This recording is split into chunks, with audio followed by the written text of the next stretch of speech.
Let's get in to the predicted lineup. Tottenham against Nottingham Forest this weekend at the Tottenham Hotspur Stadium. Ange has been speaking in the press conference. So what is the team news? Yeah, so Richarlison has a little niggle in his knee, apparently. Apparently it's something too serious. He's going to be available for the Newcastle game, Ange said, but he is unavailable this weekend. They said they want to give him a rest. We fully gets over that problem. So clearly it's something he's still suffering with. The long-term absentees, Solomon, Sessegnon and Forster still remain out. Yeah. All right, so let's get into... I actually said unlikely to be seen again this season. Wow, yeah. Expected. But let's get in to the lineup. 4-3-3 as per usual. In goal will be Vicario. Yeah, no surprises. Hopefully, we're not conceding any more goals from set pieces this weekend. But Chris Wood, big aerial threat, so Vicario could have a lot to deal with from that front. Yeah, it was interesting to hear what Wolfie was saying, isn't it? They're really poor at defending and attacking set pieces. Just knowing our luck and how poor we are at attacking and defending set pieces, they'll get one on the weekend. But let's hope Vicario does stay strong. Right back, we are going for Pedro Porro. Yeah, and he's going to be up against a very informed winger at the moment in Hudson-Odoi, who can be a very tricky winger in his day, really good at dribbling, really quick. He's one of those wingers where when he's off his game, he's like, you barely know he's there, but when he's on it and he's running at you, all of a sudden it can be like you're playing one of the better wingers in the league all of a sudden. So it depends what kind of Hudson-Odoi turns up, depends how difficult a day Porro is going to have. I feel bad for Porro because Emerson's not really up to it. He never gets a rest, and obviously he's going to have to play 90 minutes in midweek, and he's going to have to play 90 minutes again on Sunday. But I'm sure he's up to it. Yeah, he's still played a lot less games than maybe Spurs should have played this season. But in terms of Callum Hudson-Odoi, all you have to do is go back to his time in the Chelsea academy and maybe the narrative surrounding him. They thought he was going to be, one of the big things to come out of the academy, and it just hasn't gone right for him. There was Bayern Munich that were in for him at one point. Who did he end up going into in Germany? Was it Leverkusen? Yeah, and he went to Leverkusen, didn't really do well. He's been in and out of loans, hasn't really done well. And in terms of the talent that he actually has, I mean, he should be on a fully fledged career by now, where he's just about having a few good games at Nottingham Forest. 100%. This might be the best form of his career. That's how inconsistent he's been. And he's I think last few games, he got a goal last game. Then a few games ago, he scored in back-to-back games. But other than that, he still even now lacks consistency. But when he's hot, he's hot. Yeah. Right centre-back, Cuti Romero, player that is very much on form at the moment. Yeah, had a brilliant game, I thought, against West Ham in midweek. Chris was obviously a big physical threat, so he's going to have to make sure that he's dealing with that. I thought they dealt with Antonio fairly well, apart from that one chance Antonio got late in the game. But I'm sure Romero will be able to sort him out. Yeah, left centre-back Mickey van der Ven. And they've got some pacey attackers, some pacey wingers, so van der Ven might be having to be called into action in this one. Yeah, and I think I saw a tweet the other day from someone saying Van der Ven's passing, it is not as expansive compared to like someone Romero. I do think that is true, and I do think sometimes clubs are starting to realise that when they just allow Van der Ven to have the ball, he's not going to be able to pick out passes like Romero does. Not to say he gives it away, but he doesn't really progress up the pitch like Romero does. So that's something he's got to work on. But obviously his recoveries are ridiculous, and with players like Elanga, who are a very big threat on the counter. I remember him giving Liverpool a lot of problems at the City Ground a few weeks ago. So he's going to have to be on watch for that. And then left back is obviously going to be Destiny Udogie. And if this is the back four, which most likely will be, unbeaten back four. Yeah, and I'm pretty sure, well, I'm hoping it'll stay that way, and then some, I hope. Udogie, I thought, in recent weeks, maybe hasn't been at his absolute best. I thought against Luton he struggled quite a bit, albeit against West Ham, I thought he was much better. But Elanga is a threat, and when he gets one-on-one with you, he's very difficult to deal with, and especially when you let him get in behind, he can be difficult to deal with. So he's got to watch out for Elanga.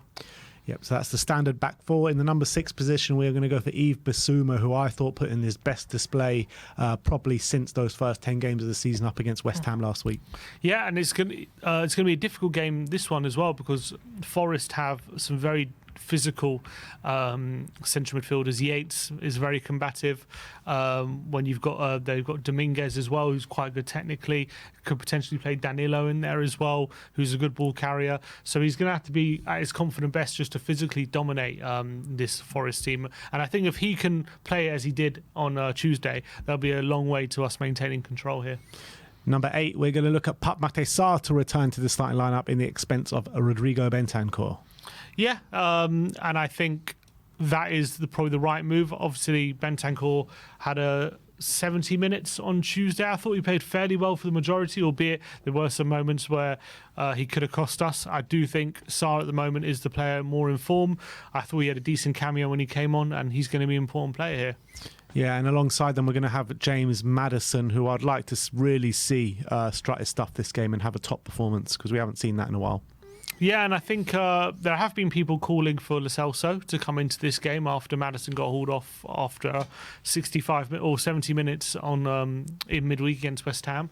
I do think we're going to persist with him. I still think, as much as he's not at his best, I still think he's providing some good stuff for the team, and let's hope he can. His performances can start going in the right direction in this one. With the way that Nottingham Forest set up, would you not maybe prefer to see maybe 2 attacking midfielders start in that midfield? Yeah, I would, to be honest. I think if we do that, as long as those midfielders are not neglecting their defensive responsibilities, then I think it is the right thing to do, because it's going to be a lot harder for Forest to contain our attacking play if Spurs can play with like kind of 2 number 10s. I would really like to see Maddison alongside either Giovanni or Kulu. I mean, Kulu didn't do himself any favours coming on in the West Ham game, but maybe Giovanni deserves it. Yeah, I would be open to that. Right-hand side of the attack, we're going to go for Brennan Johnson against his old side. Last time out against Nottingham Forest, he got taken off after 20 minutes, 25 minutes with a head injury. So I'm sure he'll be bang up for this one. Yeah, and he's a player in form. Obviously, there was a bit of a concern about him being injured, but Ange said he's absolutely fine and he's going to be available for this one.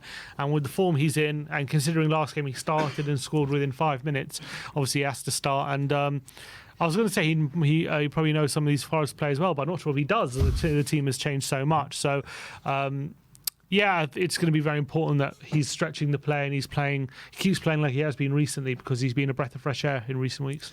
Yeah, up front, obviously going to be Heung-min Son with Richarlison out injured. That takes away the choice from Ange to maybe put him at left wing, but Son at number 9.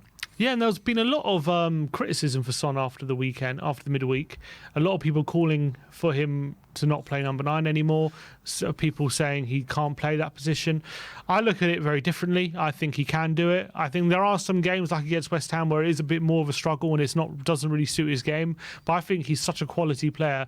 He can make it work in a lot of situations. Yeah, sometimes he has an off day, like in midweek, and it just wasn't his day. But even though Forest play a low block, he still finds moments to use his quality, and I'm sure he'll do it on the weekend. The record speaks for itself, doesn't he? At Son at number 9. What is the goal assists? It's like unbelievable. 17 games, 12 goals and 6 assists. I think. You know what I mean? You can't argue. No, 5 assists. You can't argue with those numbers, and also the performance level he puts in. On top of that, yes, it wasn't great against West Ham because he had like 2 or 3 men on him the whole time, and there was literally next to no space, and they handled him really well. But 9 times out of 10, he performed really well in the number 9 position, and I think this weekend will be no different to that. On the left wing, we're going to stick with Timo Werner. Yeah, got an assist in midweek, albeit does frustrate on occasion, but I really believe he does what Ange wants him to do on that left-hand side, and I think it's important that we have that dual threat again. So I think Werner definitely retains his place. All right, so that is our predicted lineup for this game against Nottingham Forest this weekend. Let's run through it with you guys one more time. It's Vicario in goal, Pedro Porro right back, Destiny Udogie left back, Van de Ven and Romero in the centre-back positions.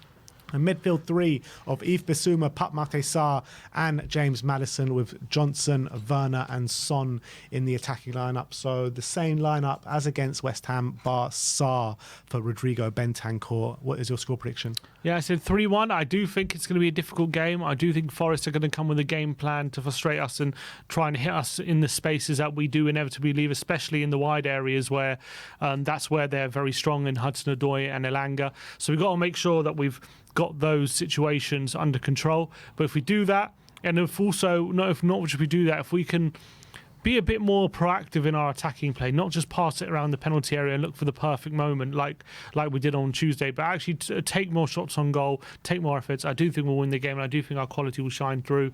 So I do see a bit of a struggle. It could even be another late show, but I've gone for 3-1.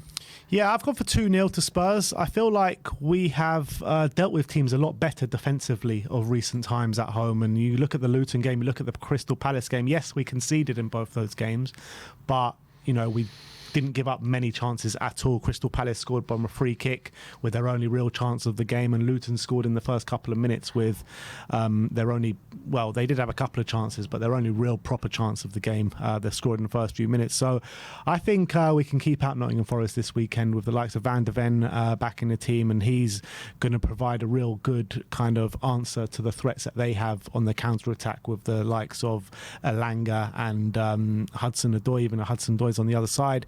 So I think we'll find joy down the other end with Heung-min Son and Brennan Johnson, a man on form against his old club. So I am going for 2-0 to Tottenham. Let me know your score predictions in the comment section below. That is our predicted lineup to go and beat Nottingham Forest this weekend.